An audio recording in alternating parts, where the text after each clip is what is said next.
옛날에는요, 이게 불과 몇 년 전만 해도 이 파트 1, 파트 2의 개념이 없이 FRM이 그냥 시험 한 번으로 끝났어요. 원샷으로 끝났습니다.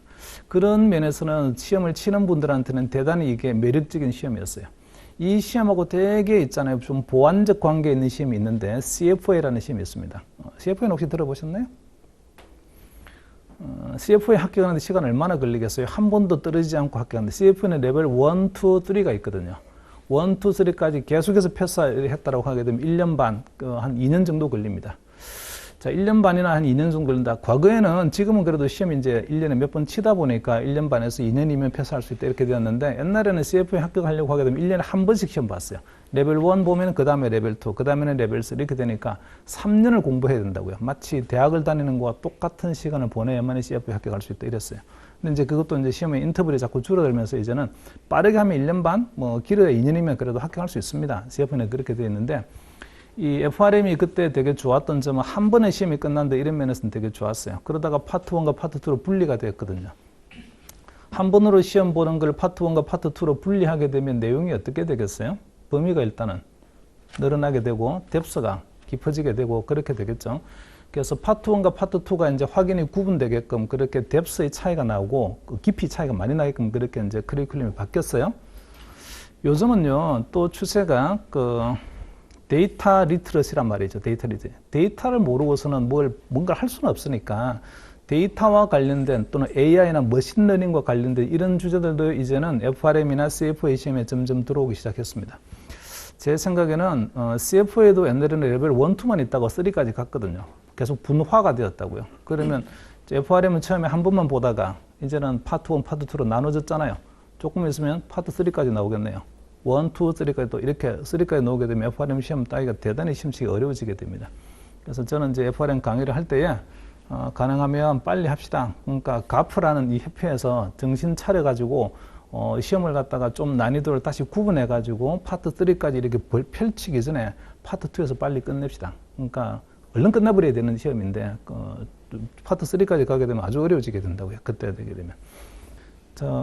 한 가지만 이제 더 말씀을 드리고 마치면 CFA를 공부하시는 분들, 저도 CFA도 강의를 많이 하니까 CFA하고 FRM하고 뭐가 차이가 날까요? 시험에서 보면은 조금 테크니컬하게 말씀을 드리면 CFA는 밸류에이션을 하는 시험입니다. 가치가 얼마니, 주가가 얼마니, 적정 가격이 또는 채권의 적정 가격이 얼마야, 밸류에이션을 하는 시험이에요.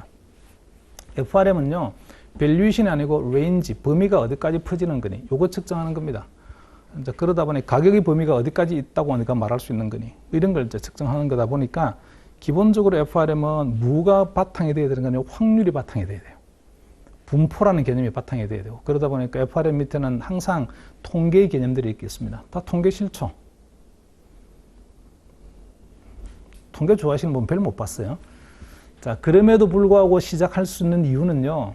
아카데믹하게 우리가 옛날에 학교 배울 때 고민했던 그 통계가 사실은 FRM 시험으로 들어와서 보니까 이게 이론적으로 보거나 처음에 학교 이 수능 시험 칠 때 공부했던 통계는 되게 어려웠는데 그리고 만만찮게 체계도 되게 어려워 보이는데 실제 시험에서는 보니까 그러지 않더라고요. 이게 활용하는 것 쪽으로 이렇게 나오다 보니 이거 공식을 갖다가 반드시 해야 되는 게 몇 개 되지 않고 그다음에 그걸 어떻게 응용하고 어떻게 해석하는 겁니까? 어떻게 활용하는 거죠? 이런 쪽에 많이 포커싱이 되어 있다 보니 그래도 과거의 통계 때문에 막 좀 아주 트라우마를 가지고 계신 분들도 너무 걱정하지 않게 할 수 있습니다. 근데 피해갈 수 없는 거는 밸류에이션 하는 CFA 하고요. 리스크를 측정하는 FRM하고는 지향하는 점이 다르다는 거.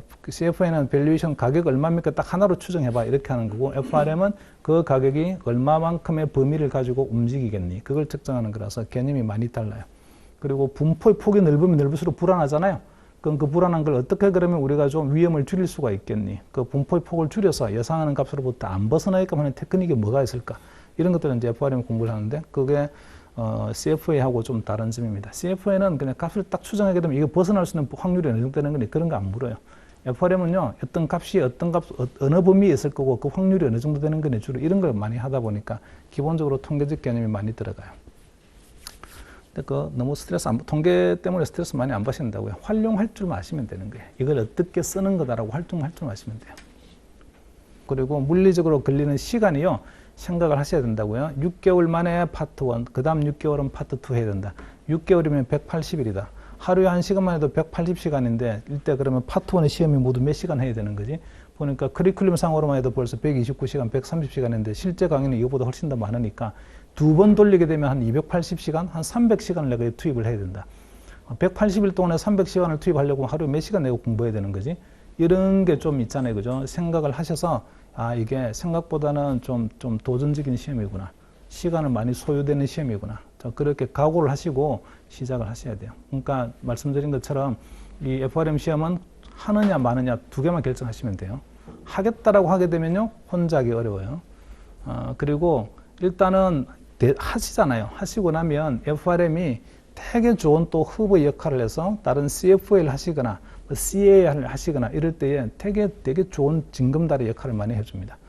그러니까 CFA는 되게 두리뭉실하고요. 두리뭉실하다고 하면 안 돼요. 하여튼 CFA는 약간 말로 하는 것들이 꽤 많아요. 물론 이제 FRM도 말로 하는 게 되게 많긴 한데 그럼에도 불구하고 FRM은 좀 개량적인 게 좀 약간 강하고 그 다음에 그 CAIA는 현업 이야기가 되게 많이 강한데 그 현업에 보면 파생상품 이야기가 또 엄청 많이 있어요. FRM은 그런 게 되게 좋은 바탕이 됩니다. 공부를 하실 때 보면. 그러니까 다른 과목으로 연계할 수 있는 되게 좋은 바탕이고 그것도 잘하면 1년 내에 끝낼 수 있다. 그게 FRM이 가지고 있는 되게 좋은 장점이에요. 그게 몰입만 하시게 되면 충분히 여러분 합격하실 수 있습니다. 한국인만큼 시험 잘 치는 분은 별로 없어요. 짧은 시간 동안에 그냥 학원 수업 쫓아가면서 내가 하자라고 하게 되면 그러면 이 커리큘럼만 학원 커리큘럼들을 그대로 쫓아오시게 되면 시험장에 충분히 갈 수 있고요. 그리고 그 한 번 정도는 실수할 수 있다고 쳐요. 근데 두 번에는 거의 대부분 합격할 수 있습니다. 그리고 우리는 두 번까지 안 가게끔 하는 게 목표인 거예요. 한 번에 끝내자는 게 목표인 거죠.